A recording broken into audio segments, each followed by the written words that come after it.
I'm back. I'm back from my Europe trip, and it was unbelievable. It was such a wonderful trip. It was such a wonderful trip. It's going to take me weeks, I think. Yes, weeks to unload what I'm full of. This is the 160th day of the year, my third year of teaching. I've got 20 days left. It's going to take all 20 of those days. It'll basically finish out this year to share with you all this stuff that I've learned.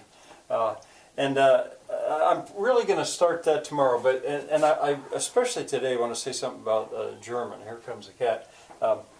I changed things here. The cat's going to end up being higher and more in the way. Hi, Roger. The order of the videos.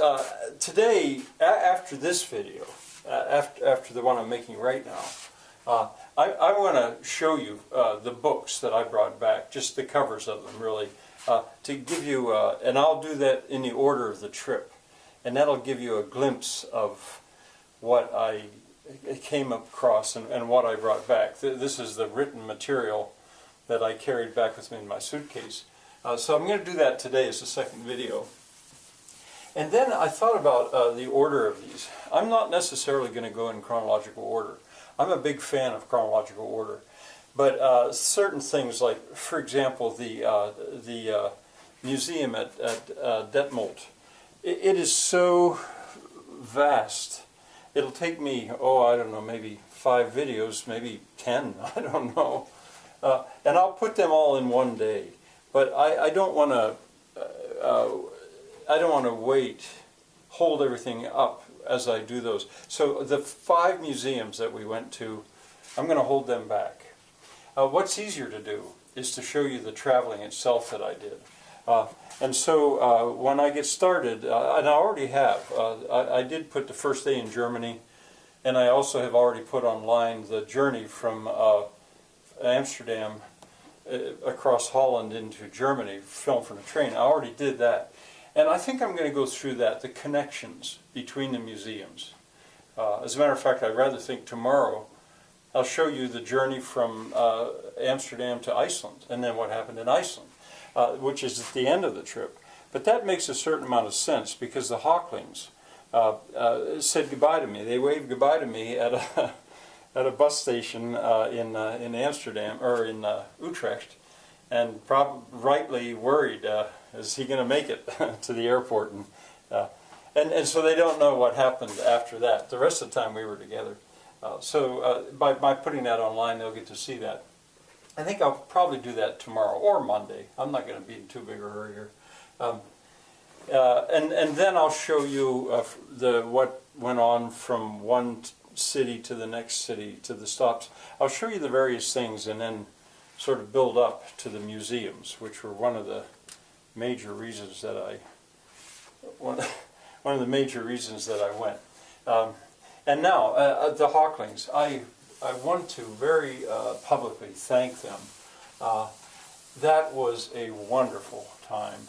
And here's a couple who, I got to share the birthday party, which was amazing. And you'll get to see it online too. But after that birthday party was over, this couple in their car drove me to the places I wanted to see. And it was really, it was wonderful. I don't know how you could match that experience. I don't know. Now, the German.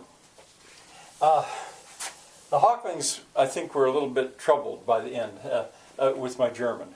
Because, you might think, well, I arrive in Germany here, and with each day it gets better and better, and so at the end of the trip my German's really strong. Well, it's not that simple.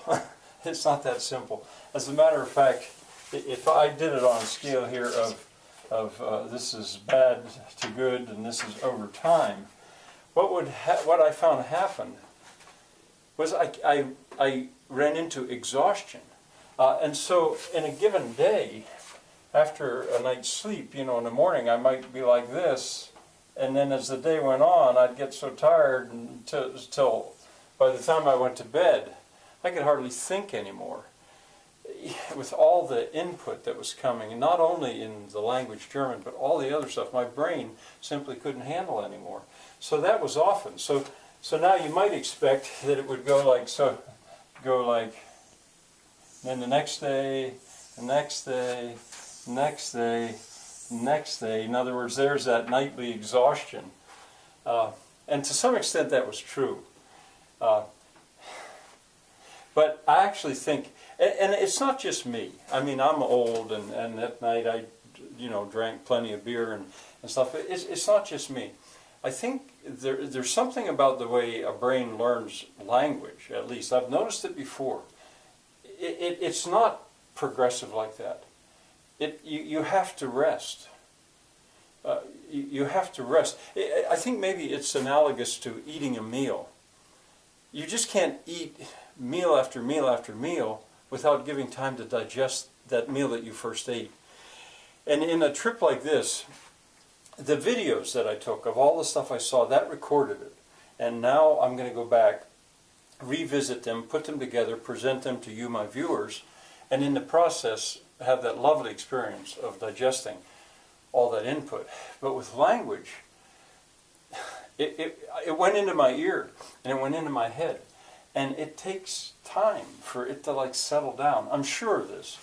And so what ended up happening was, I rather think when I first got there, I don't know if I can do this, by the time I got to the party, I was really doing well at that party. This was only the third day that I was there or so, but there was the drummer in the band. At one point he said to me, "How can you speak German so fast and easy?" And I pointed to Shirley. Shirley taught me. But then it started to go like this, and by the end, both the Hocklings said, "You've lost all your German." It was almost like I couldn't speak any German anymore. Now there was another reason for this. Thomas speaks perfect English, and Thomas is a very smart man, and he taught me stuff. We had conversations about music and about history, especially the history of Germany and the war. I'll have more to say about that. And I really wanted to know what he had to teach.